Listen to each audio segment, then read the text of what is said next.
I keep telling you this, fam. You would be, and you should be surprised at the amount of people who appear to be, but clearly aren't. As I said, if the idea is to polish what looks, what appears, the box is well polished, it's nice, it's shiny, it's, oh my God, on flick. But what is inside is wrecked, broken, rotten. Where do you think your life is going to go? One day you'll find out, oh, a year later, oh, I'm this, I'm that. Or even worse, that person, ended their lives or ended up doing things and losing their livelihood to, drugs or whatever. Look, man, a whole lot of things have been normalized. A whole lot of things have been, accepted by, the mass as completely normal. Being lazy is cool. Actually being whatever it is that you want to be is cool, because you cannot criticize anyone anymore. You cannot, if you want to, or basically you can speak on what it is that you want to speak on, but you can't impose it. Nobody's talking about imposing anything, but at a certain point, the society that we're in, especially in this side of the world, in this part of the world, people are weaker and weaker. People are weaker and weaker because we must understand that, difficulty is part of life. That doesn't mean that because you feel a certain way about what you're going through makes you a weak person. No. It's genuinely normal for you to feel affected in a way that's negative, and you feel sad about whatever it is that you're experiencing. But the problematic with that is that when you then become indulgent in that way of thinking, in that way of looking at your life, and me, this self-centered thing is really what leads a lot of people to find comfort in negativity. And you might very well want to get out of that, loop. You want to get out of it like badly. And no matter what is being given to you, you can watch all the Tony Robbins in the world. You can watch anyone. You can even listen to me talking. But that can only be, nice to hear words or not, until you actually say, look, I want to actually do something about my life and about, my sanity. Because it's not something that stays forever. You have to work on it. There's so many things coming your way every day. And character is built through pressure, through encountering challenges, but it's also broken to be rebuilt. Many years ago, I was dating this woman that, I still have a lot of respect for her. She broke the young man that I was to make me the man that I've become at the time. She broke the boy to make the boy a man in a very interesting way. It was very painful. One of the most painful breakups in my life, I have to say. One of them. I had a few, not a few, I had some. Because again, I'm a very guarded person, right? Because I've always felt like my sanity is extremely important. And I understood that, the type of man that I've been raised to be, with the type of principles and the type of, the way I'm doing things is regimented by, a certain sense of honor and a certain sense of respect. And because unfortunately, there's less and less of that in this world, coming from fellow men and women for that matter. Whenever somebody encounters a person who is like that, who has this sense of honor, respect, this and that and the other, that doesn't mean you're perfect, by the way. It just means that you have a sense of accountability, and you own up to your shit. You tend to want to help, especially if you have this empathic personality. You tend to want to help others and to just be there, right? And that's empathic personality may lead you to end up, you know, making encounters sometimes that are not bad necessarily. Sometimes it can be very bad, but if you look back at it, you're like, well, it was bad, but you know what? It taught me this, it taught me that, it taught me this, it taught me that. So you're always gonna get lessons out of whatever it is that you experience. But in this particular case, much as it was super painful, much as this relationship was something that really hurt me in a way I could not describe back in the days. Actually, it's interesting enough. Uh, I almost I was having suicidal thoughts at that time because I was like, you know what? What can I do for this woman to see how much I love her and how much I want to be with her? And I was like, well, maybe me dying would be a way to show her that, you know what. And then, you know, it's so interesting. I heard my brother's voice. My older brother passed away in 1990. He committed suicide, and I literally heard his voice shouting my name. And yeah, you know, yeah, never again, never again. That idea crossed my brain because I was like, nah, man, I'm gonna lose my sanity over something that I didn't do, over something that, you know, someone projects on me, out of their own insecurities, or maybe something that I probably have done, but that could be fixed by just having a conversation and whatever, you know. And I learned from that, and I understood that, you know what, no one is so important that you need to be thinking of taking your life, or you need to be losing your sanity for them.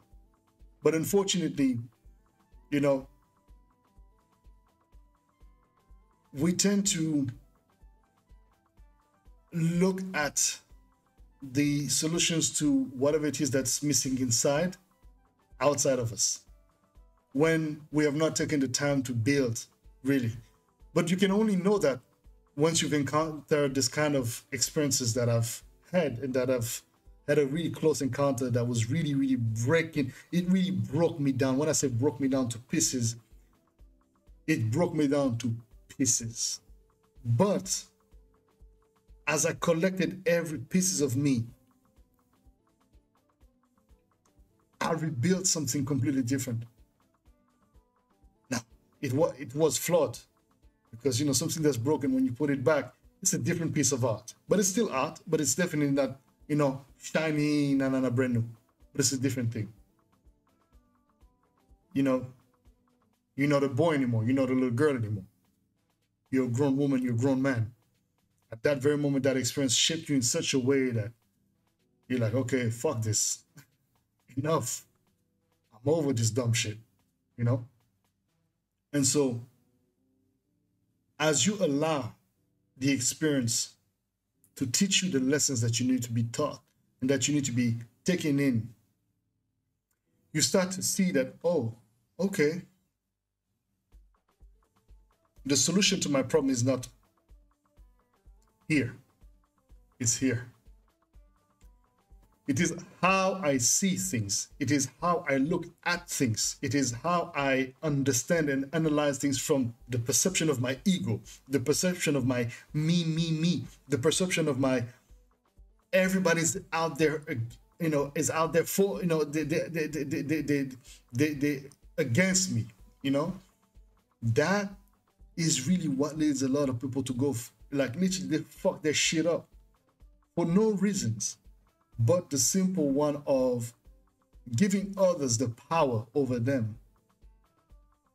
The moment I realized that what I had experienced was because I had given a power to someone that should have never had it in the first place, that doesn't mean that that person didn't deserve love or anything like that. No, it's just that, you know, people come with their own set of traumas and whatever makes them who they are. And sometimes when they're in front of people who are very empathic, very kind, they'll find it amazing, and then they'll get bored very quickly because they're so used to this insane, right? Insane relationships, and very conflicted and very toxic relationship, that quickly they're like, oh, well, you know, it's nice, but I miss this, I miss that. It's never, there's always something missing. That's because you hooked. It's like a drug. you're hooked on the adrenaline of the toxicity. And you could be the biggest advocate for, fuck toxic relationship in 2021, been about that life. Now we're moving, bro. The truth of the matter is that, you're lying to yourself and you're lying to others because it sounds very good to say it. Sounds very good to post about it. But the truth is that you're just, again, looking for a solution outside of you. You want people to validate what you think you should be doing with likes and comments. Go girl, go brother, this and that. When in all actuality, the moment you're done posting this dumb shit, which actually is very true, but it's still very dumb because you're not applying that to your life. And if you are, usually you won't last more than a week at it. So the consistency to maintaining your sanity is extremely important. The understanding that whatever you're going through and whatever has hurt you, whatever has, made you feel broken down, really is just another way for life to prepare you for something greater. And that something greater is not like, oh, I'm going to get millions tomorrow. You might very much be getting these millions, but something greater is the greater version of you that's coming. It's not about, having a Lamborghini or a Porsche. It's not about none of that shit. Because you know what? For me, if I'm living my life hoping that, tomorrow will be bringing me millions, it might very well work out that I'm getting the millions. But if I have not taken the time to build the sanity, put in place the sequence of things, of habits, the routines of mantras in my life that allow me to, and allow you, because by me I mean you, it's all of us. If we don't put together series of things in place that keep us accountable to ourselves, first and foremost, whenever we're going to encounter what we say we want, love, this, that, the other, unless you feel in your heart it's not to be for you, it's not for you, that's another thing. But nowadays, majority of people don't even know what it is that they want. And by what majority of people, I'm not talking about just, Gen Z or millennials, whatever. Even grown, older folks. You need to see the amount of nonsense in the 40 plus bracket. Because we live in a world that, for my generation and the generation, before me, everything is new. Come on, like, you got freaking Tinder, you got this, you got that, you got Uber Eats. I mean, everything is super fast. You don't even have, like, bro, you got to realize, I come from a time where, we would be, spending sometimes 6 months to a year without hearing from family, abroad. Because, I was not even living in the capital city. I was living in the countryside of Central African Republic in Bria. So 600 kilometers away from Bangui. I mean, then when the satellite phones came, that's when my father, and those satellite phones, I mean, I think one call, I think a minute was about like something like 20 euros or something like that. It was that fucking expensive. So, they would just take the phone to call, in Europe, my mother would be calling her mother, etc. So my brothers. And yeah, So, I mean, I still remember when they brought, the landline telephones in Bria. It didn't exist at the time. It was crazy. I still remember getting fax. And nowadays it's like, you take a picture, you scan a QR code, and boom, the website comes on your phone. I mean, dude, like a lot of y'all, know what I'm talking about, and a lot of you don't, because it's like dinosaur technology. But it's what it is, and it's like we all have to adapt to this new world that we're coming in. Nobody has a script to how you need to carry your life in this new paradigm that is being either created for us or that we create for ourselves, thinking that this is actually what we actually want or what we actually need. That is why I think it's very important to really do your best to develop habits that keeps you grounded. You know, you hear all these stories about people having to now starting to do psychedelic drugs and drinking this and that in order for them to tap into their deeper self. This and I mean, dude. I mean, yeah, maybe it could work. I mean, ayahuasca. I mean, I give credit to this kind of experiences. I think that some of these things can help you bring back some sort of peace, or at least shed some light upon things that you've kept in the dark so long that you forgot that they were even there. But the problematic is that how are you going to act on it? So the simple approach to this is pretty much like something that you work on every day, like a workout. And I'm not even talking about something that I don't know, because that's what I'm doing.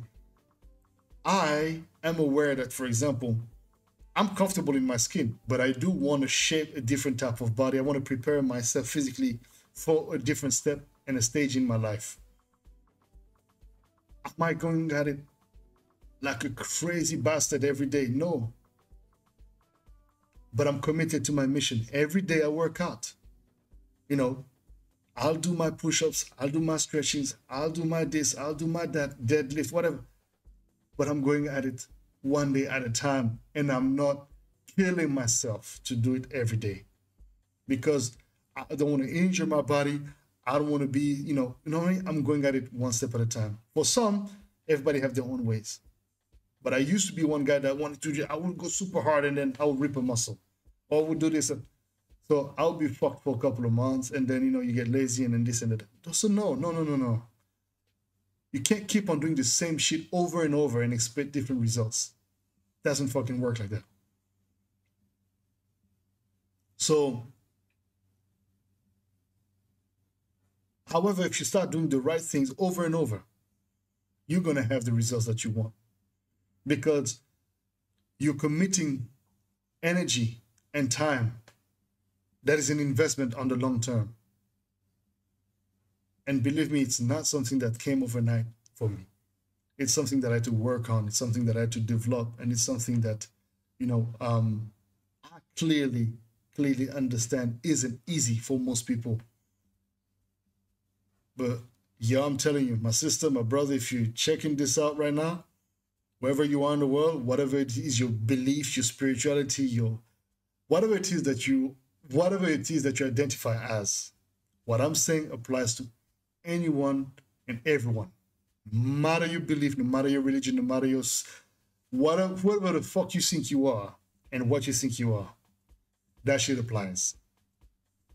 Sanity, in my opinion, is about developing a set of habits that is realistical. Go at it one day at a time. And it's okay if you do one push-up. And it's okay if, you start drinking, if you were drinking, I don't know, 2 bottles of Coca-Cola per day or 3. Well, try to cut it down to 2 so that you just drink 1 per day. Listen, I used to have a lot of sweets. I used to have a lot of juices. One of the things that I do to replace, I started drinking sparkling water, right? Because it was an habit, having a little Coca-Cola, Schweppes, whatever, but it's not good for you. I mean, it's nice, it's tasty. I don't mind having one every once in a while. Of course not. It's cool, but it's just like anything. You have to be responsible and use things responsibly. Just like anything. If you get under the sun too long, you're going to get your skin burnt. And if you don't listen and you keep doing it, you're probably going to get a fucking cancer. So you got to be mindful. Go at it slowly. Come on, there's no rush. There's still tomorrow. Sometimes people don't understand the concept of live every day as if tomorrow is not guaranteed. Because yes, tomorrow is not guaranteed, but that doesn't mean you got to fuck shit up. Understand the concept of saving what can be saved as much as possible. Compounding. Being strategic about how you go forward in your life? Have you embraced today so that tomorrow you can be more or less prepared for what's coming? Because we don't know what the next day is going to be. We make plans every day, but we don't know what tomorrow is going to be.